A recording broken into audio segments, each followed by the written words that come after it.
அது கூட கொஞ்சம் மருதாணி, இதை எல்லாமே நான் காப்பு கட்டி எடுத்து வச்சுருக்கேன். காப்பு கட்டி எடுக்க முடியாதவங்க நல்ல நேரங்களில் சும்மா மஞ்சள் தண்ணி தெளித்து, அமாவாசை பௌர்ணமி நாட்களில் நீங்கள் மஞ்சள் தண்ணி தெளித்து கூட அப்படியே எடுத்து வச்சுக்கலாம். இது எல்லாத்தையுமே நீங்கள் காய வச்சும் கூட நீங்கள் கறிக்கு எடுத்து வச்சுக்கலாம். நான் இப்போ பச்சையாக எடுத்து நான் உங்களுக்கு செஞ்சு காமிக்கிறேன்.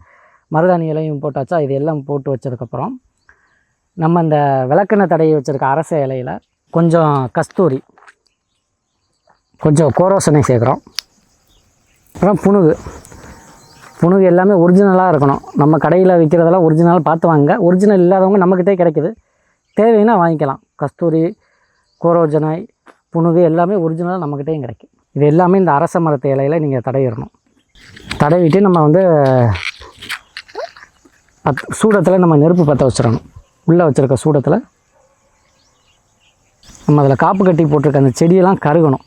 கருகி வர்ற அந்த கரும்புகையை வந்து நம்ம இந்த அரச மர இலையில் நம்ம விளக்கெண்ணெய், கோரோஜனை, புணுகு இதெல்லாம் தேய்ச்சோம்ல, அதோடைய பகுதியில் படுற மாதிரி நல்லா அந்த கரும்புகையெல்லாம் அந்த இலையில் படுற மாதிரி பிடிக்கணும்.